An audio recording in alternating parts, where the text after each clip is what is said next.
అత్యాధునిక టెక్నాలజీతో నడుము మరియు వెన్నునొప్పికి treatment. Tejas spine care, Somajiguda, Sainikpuri, Gachibowli. Balochistan స్వతంత్ర రాజ్యం ఆవిర్భవించిందని తిరుగుబాటుదారులు ప్రకటించారు. ఆ తర్వాత పాకిస్తాన్లో జరుగుతున్నటువంటి మరో ఉద్యమం గురించి మీకు తెలుసా? బలూచిస్తాన్ ఇన్స్పిరేషన్తో ఇప్పుడు పాక్ ఆక్యుపైడ్ కాశ్మీర్లో కూడా ప్రజాస్వామ్య ఉద్యమాలు రాజుకుంటున్నాయి. అందులో గిల్గిట్ బల్టిస్తాన్ ముందుగా ఉంది. వెంటనే అక్కడ ఉన్నటువంటి ఉద్యమ నేతల్ని అదుపులోకి తీసుకునే పనిలో పాకిస్తాన్ ప్రభుత్వం నిమగ్నమైంది. ఇప్పుడు గిల్గిట్ బల్టిస్తాన్ ఏ విధంగా ఉంది, బలూచిస్తాన్ బాటలోనే ఈ ప్రాంతం కూడా పయనించబోతుందా అనేటువంటి సందేహాలు వస్తున్నాయి. పెద్ద ఎత్తున ఆందోళనలు రాజుకుంటున్నాయి. అసలు ఈ గిల్గిట్ బల్టిస్తాన్ ఏంటి, ఒకసారి విశ్లేషించేటువంటి ప్రయత్నం చేద్దాం. మన దేశ చరిత్రలో కాశ్మీర్కి ఒక ప్రత్యేకత ఉంది. కాశ్మీర్ గురించి మాట్లాడుకునేటప్పుడు అందులో ఉన్నటువంటి ప్రాంతాల గురించి కూడా మాట్లాడుకోవాల్సిన పరిస్థితి వస్తుంది. ఇప్పుడు గిల్గిట్ కండిషన్ ఇది. ఈ ఒక్క పోస్టర్ క్లారిటీ ఇస్తుంది. దీనికి సంబంధించి బలూచిస్తాన్, వాయిస్ ఆఫ్ బలూచిస్తాన్ దీన్ని షేర్ చేసింది. Voice for justice, Baloch voice for justice వీళ్ళు షేర్ చేశారు. Baloch voice for justice stands in full solidarity with the people of Gilgit Baltistan, అంటే జీబీ అని కూడా అంటారు అంటే గిల్గిట్ బల్టిస్తాన్ని. Rising against decades of silence, repression and fear, the arrest of Awami action committee leaders is an attack on democratic dissent. ఇది బలూచిస్తాన్కి సంబంధించినటువంటి ఉద్యమకారులు షేర్ చేసినటువంటి కంటెంట్. సో ఇందులో రైట్స్ మూవ్మెంట్ జీబీ అంటే మళ్ళీ అక్కడ రాజుకుంది పాక్ ఆక్యుపైడ్ కాశ్మీర్. పాకిస్తాన్ని 4 ప్రావిన్సులుగా మనం చూస్తాం. కాశ్మీర్ని ఆక్రమించుకున్నటువంటి కాశ్మీర్ని 5వ ప్రావిన్స్గా చేసేటువంటి ప్రయత్నం జరగగానే గిల్గిట్ బల్టిస్తాన్లో తీవ్రమైనటువంటి వ్యతిరేకత వచ్చింది. అప్పటి నుంచి కూడా ప్రజాస్వామ్య హక్కుల ఉద్యమాలు జరుగుతున్నాయి. ఇప్పుడు గిల్గిట్ బల్టిస్తాన్లో జరుగుతున్నటువంటి ఆందోళనకి బాసటగా బలూచిస్తాన్ ఉద్యమకారులు కూడా నిలబడ్డారు. దానికి సంకేతమే ఈ అంశం. ఒకసారి మనం విశ్లేషిద్దాం. ఈ గిల్గిట్ బల్టిస్తాన్ కథ ఏంటి, మొత్తం కాశ్మీర్ ముఖ చిత్రాన్ని ఒకసారి మనం చూస్తే కనుక కొన్ని ప్రాంతాలుగా విభజించుకొని చూడాల్సినటువంటి అవసరం ఉంటుంది. అలానే కొన్ని దేశాలు మధ్యలో ఉన్నటువంటి ప్రాంతాలు ఇవి. ఆ దేశాలు మానిటర్ చేస్తున్నాయి, అడ్మినిస్ట్రేషన్ చేస్తున్నాయి. ఆ దేశాల పరిధిలో ఉన్నటువంటి ప్రదేశాలుగా మనం చూడాల్సి ఉంటుంది. ఈ గ్రీన్ బ్లాక్ మొత్తం కూడా పాకిస్తాన్, పిఓకే అని మనం అంటున్నాం. సో ఇది పిఓకే. ఈ రెడ్ బ్లాక్ అంతా కూడా చైనా కంట్రోల్లో ఉన్నటువంటి జమ్మూ కాశ్మీర్కి సంబంధించిన భూభాగం. ఇక ఈ ఎల్లో అండ్ వైట్ ఈ రెండు కూడా ఇండియాలో ఉన్నటువంటి ప్రాంతాలు. సో ఇక్కడతో మనం ఈ విశ్లేషణ వదిలేస్తే, అసలు విభజనని వదిలేస్తే, కాశ్మీర్లో అంటే పాకిస్తాన్ ఆక్రమించుకున్నటువంటి కాశ్మీర్లో కూడా 2 రకాల విభాగాలు ఉన్నాయి. జమ్మూ కాశ్మీర్ని మొత్తం మనం 5 ప్రాంతాలుగా చూడాల్సినటువంటి అవసరం ఉంటుంది. ఆ 5 ప్రాంతాలు ఏంటంటే, ఈ ప్రాంతంలో ఈ ప్రదేశం మొత్తాన్ని కూడా లడాఖ్గా గుర్తిస్తాం మనం. అలానే ఈ ప్రాంతం మొత్తాన్ని గిల్గిట్ బల్టిస్తాన్గా గుర్తిస్తాం. ఇక ఇక్కడ చూస్తే కనుక ఇండియా పరిధిలో ఉన్నటువంటి ప్రాంతాల్లో ముఖ్యమైనటువంటివి ఇటు కాశ్మీర్ లోయ, అలానే ఇటువైపు ఉన్నటువంటి జమ్మూ ప్రాంతం. సో ఇవన్నీ కూడా జమ్మూ కాశ్మీర్ మొత్తం సమగ్ర రాష్ట్రంలో ముఖ్యమైనటువంటి భాగాలు అనుకుంటే, ఇందులో విభజన వారీగా అంటే రాష్ట్రాల వారీగా చూసినటువంటి క్రమం, దేశాలు పరిపాలిస్తున్నటువంటి దేశాలు ఏవైతే వాటి ఆధీనంలో ఉన్నాయో వాటి పరిధిలో చూసినప్పుడు 3 ముఖ్య భాగాలుగా మనం చూస్తే ఈ పిఓకే ప్రాంతాన్ని మళ్ళీ 2 భాగాలుగా చూడాల్సి ఉంటుంది. ఇక్కడ వరకు ఉన్నటువంటి ప్రదేశం అంటే ఇదంతా కూడా కాశ్మీర్ లోయ, జమ్మూలోని కొంత ప్రాంతం. దీన్నే ఆజాద్ కాశ్మీర్, ముజఫరాబాద్ హెడ్ క్వార్టర్స్గా ఆజాద్ కాశ్మీర్ అని పాకిస్తాన్ చెబుతుంది. ఇక ఈ ఎగువన ఉన్నటువంటి ప్రదేశం మొత్తం కూడా గిల్గిట్ బల్టిస్తాన్. వాస్తవానికి భౌగోళికంగా కానీ, సామాజికంగా కానీ, మతాల పరంగా చూసినా కానీ ఈ 2 ప్రాంతాలకి ఒక ప్రత్యేకమైనటువంటి ప్రతిపత్తి ఉంటుంది. అందుకే 5వ ప్రావిన్స్గా కాశ్మీర్ని చేల్చాలనేటువంటి ఆలోచన పాకిస్తాన్కి వచ్చిన వెంటనే తీవ్ర స్థాయిలో ఇక్కడ ఉద్యమాలు రాజుకున్నాయి.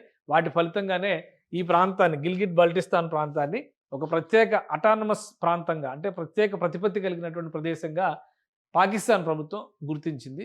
దానికి ప్రత్యేకంగా ఒక సుప్రీంకోర్టు, స్టేట్కి సంబంధించినటువంటి అసెంబ్లీ, కానీ పాకిస్తాన్ నుంచి అపాయింట్ చేసినటువంటి గవర్నర్ ఉంటారు. వాళ్ళ పరిధిలోనే ఇక్కడ పరిపాలన సాగుతూ ఉంటుంది. కానీ ఈ మధ్య కాలంలో వరుసగా జరిగినటువంటి పరిణామాలు ఇక్కడ 2 విషయాలను గుర్తుపెట్టుకోవాల్సి వస్తుంది. మళ్ళీ బలూచిస్తాన్ ఉద్యమకారులు ఏ అభ్యంతరాలతో అయితే పోరాడుతున్నారో, తమ ప్రాంత వనరుల్ని దోచుకోవడం ద్వారా తమకు అన్యాయం చేస్తున్నారనేటువంటి మాటని, అలానే పాకిస్తాన్ ఇటువైపు చైనాని దోషిగా నిలబెడుతున్నారో అదే మాట ఇక్కడ గిల్గిట్ బల్టిస్తాన్ ప్రజలు కూడా చెప్తున్నారు. దీనికి కారణం ఏంటంటే, బల్టిస్తాన్లో భాగమైనటువంటి ఈ ప్రాంతాన్ని 1963లో చైనాకి దారాదత్తం చేసింది పాకిస్తాన్. ఇక్కడి నుంచి ఇప్పుడు ఏదైతే సిపెక్ అనేటువంటి మాట చెప్తున్నారో, ఇక్కడ చైనా పాకిస్తాన్ ఎకనామిక్ కారిడార్ అనేది ప్రారంభమయ్యేది ఈ ప్రాంతం నుంచే.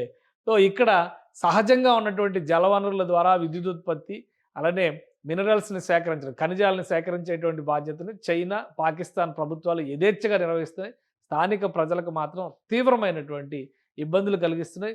ఎలాంటి ప్రాధాన్యం ఉండట్లేదు ఉద్యోగాల్లో కానీ, కనీసం విద్యుత్ సదుపాయాలు కూడా సరిగా లేవనేటువంటి విమర్శలు ఉన్నాయి. సో వీటి నేపథ్యంలోనే ఈ ప్రాంతంలో ఈ మధ్య కాలంలో అంటే గత 20-30 ఏళ్లుగా ప్రత్యేక ప్రతిపత్తి అనేటువంటి డిమాండ్ ఉన్నప్పటి నుంచి కూడా ఇక్కడ ఉన్నటువంటి లడాఖ్తో సాంస్కృతికంగా ఉన్నటువంటి బంధాన్ని దృష్టిలో పెట్టుకొని లడాఖ్లో ఉన్నటువంటి ప్రజల స్థితిగతుల్ని పరిగణలోకి తీసుకుని బల్టిస్తాన్లో కూడా స్వతంత్ర ఆకాంక్షలు, ప్రజాస్వామ్య ఉద్యమాలు, హక్కుల ఆందోళనల పరంపర మొదలైంది. సో ఆ క్రమంలోనే ఇక్కడ మనం అర్థం చేసుకోవాల్సింది ఇప్పుడు కొత్తగా రాజుకున్నటువంటి చిచ్చు పాకిస్తాన్లో ఈ ప్రాంతం మీద జరుపుతున్నటువంటి ఆధిపత్యాన్ని అడ్డగించేటువంటి క్రమంలోనే గిల్గిట్ బల్టిస్తాన్ ప్రాంతంలో పెద్ద ఎత్తున ప్రజాస్వామ్య ఉద్యమాలు నడుస్తున్నాయి. ఈ ఉద్యమాలకి సంబంధించినటువంటి మద్దతు విషయంలో బలూచిస్తాన్ నుంచి పూర్తి స్థాయి మద్దతు, బలూచి ఉద్యమకారుల మద్దతు, అలానే ఇతర ప్రాంతాల నుంచి కూడా మద్దతు లభిస్తున్నటువంటి పరిస్థితి ఉంది. మొత్తం గిల్గిట్ బల్టిస్తాన్లో కనుక మరింత పెద్ద ఎత్తున ఇది అవామీ యాక్షన్ కమిటీ అనేటువంటి గిల్గిట్ బల్టిస్తాన్కి చెందినటువంటి హక్కుల ఉద్యమకారులందరూ ఒక కమిటీగా ఏర్పడి రాజకీయాలతో సంబంధం లేకుండా ఆ ప్రాంత ప్రయోజనాల కోసం పోరాడుతున్నారు. వీళ్ళందరినీ కూడా పాకిస్తాన్ ప్రభుత్వం అరెస్టు చేసింది. ఈ అరెస్టుతో పతాక సన్నివేశానికి వెళ్ళింది ఆందోళనల పరంపర. గత 2 రోజులుగా గిల్గిట్ బల్టిస్తాన్లో పెద్ద ఎత్తున ఉద్యమాలు జరుగుతున్నాయి. పాకిస్తాన్ ప్రభుత్వానికి, ముఖ్యంగా పాకిస్తాన్ సైన్యానికి వ్యతిరేకంగా ఆందోళనలు రోజు రోజుకి పెరుగుతున్నాయి. గిల్గిట్ బల్టిస్తాన్లో రోజు రోజుకి రాజుకుంటున్నటువంటి ఈ ఆందోళనల పరంపరకి సంఘీభావంగా అనేక వీడియోలు కూడా కనిపిస్తున్నాయి. వాస్తవానికి ఇది కాశ్మీర్ని హెవెన్ అంటారు కదా, హెవెన్ అనడానికి ఉదాహరణలుగా చెప్పేటువంటి అనేక దృశ్యాలు ఇక్కడ మనకి ఈ వీడియోల్లో కనిపిస్తున్న సోషల్ మీడియాలో వరుస పెట్టి రిలీజ్ అవుతున్నాయి. 2 రోజులుగా జరుగుతున్నటువంటి ఆందోళనలకు సంబంధించి. ప్లస్ లాహోర్లో పాకిస్తాన్కి ఒక విధంగా రాజకీయ రాజధానిగా లాహోర్ని చెప్తారు. లాహోర్లో కూడా పెద్ద ఎత్తున ఆందోళనలు, ఉద్యమాలు జరుగుతున్నాయి.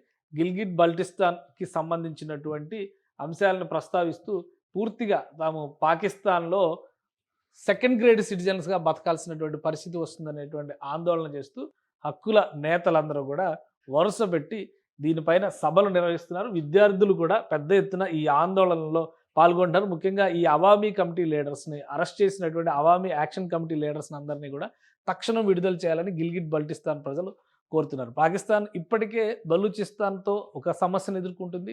అటు ఖైబర్ పఖ్తూన్వాలో జరుగుతున్నటువంటి సాయుధ పోరాటం పాకిస్తాన్ కంటి మీద కునుకు లేకుండా చేస్తుంది. గిల్గిట్ బల్టిస్తాన్లో కూడా ఇప్పుడు ఒక బలమైనటువంటి ఆందోళన రూపాంతరం చెందుతున్నటువంటి పరిస్థితి. ఇక్కడ ఇంకొక విషయం ఏంటంటే సామాజికంగా, మతపరంగా కూడా గిల్గిట్ బల్టిస్తాన్ ప్రజల సంస్కృతి, వాళ్ళకు ఉన్నటువంటి ఆచార వ్యవహారాలు ఇవన్నీ కూడా ఇప్పుడు మెయిన్ కాశ్మీర్ అంటే అక్కడ చెప్తున్నటువంటి ఆక్యుపైడ్ కాశ్మీర్లో ఆజాద్ కాశ్మీర్గా చెప్తున్నటువంటి ప్రాంతంతో అసలు సారూప్యత ఉండదు. ఈ ప్రాంత ప్రజలందరికీ కూడా లడాఖ్లో ఉండేటువంటి ప్రజల జీవన విధానంతో కొంతవరకు సారూప్యత ఉంటుంది.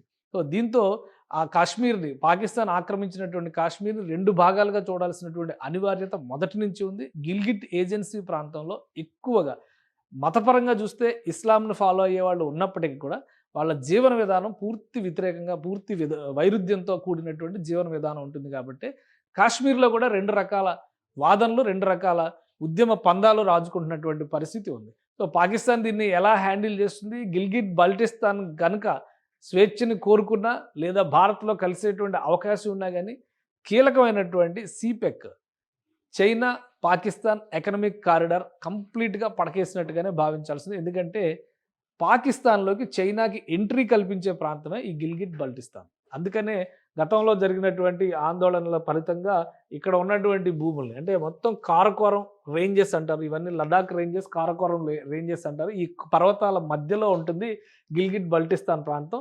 ఈ ప్రాంతాన్ని ఎప్పుడైతే పాకిస్తాన్ చైనాకి దారాదత్తం చేసిందో అప్పటి నుంచే ఈ ప్రాంతానికి, అంటే పాకిస్తాన్లోకి ఎంటర్ కావడానికి కావాల్సినటువంటి వెసులుబాటు చైనాకి దక్కింది. సో ఇప్పుడు ఈ ప్రాంతంలో వ్యతిరేకత, చివరి ప్రాంతం అంటే సముద్రాన్ని చేరాలనుకునేటువంటి ఆకాంక్షకు ప్రతిరూపంగా కనిపించేది బలూచిస్తాన్. బలూచిస్తాన్లో కూడా వ్యతిరేకత. ఈ 2 మేజర్ ప్రావిన్సుల్లో కనుక ఇబ్బందికరమైన, ఒకటి ప్రావిన్స్, రెండోది ఆక్రమిత ప్రాంతం, స్వతంత్రంగా చూస్తున్నటువంటి అంటే ఎటానమీ ఉన్నటువంటి ప్రాంతం. సో ఈ 2 ప్రాంతాల మధ్య ఇప్పుడు రాజుకున్నటువంటి చిచ్చు అటు చైనాని, ఇటు పాకిస్తాన్ని కూడా కంటి మీద కునుకు లేకుండా చేస్తున్నాయి. సుమన్ టీవీలో మీ పర్సనల్ అండ్ బిజినెస్ ప్రమోషన్స్ కోసం కింది నెంబర్కి కాంటాక్ట్ చేయండి.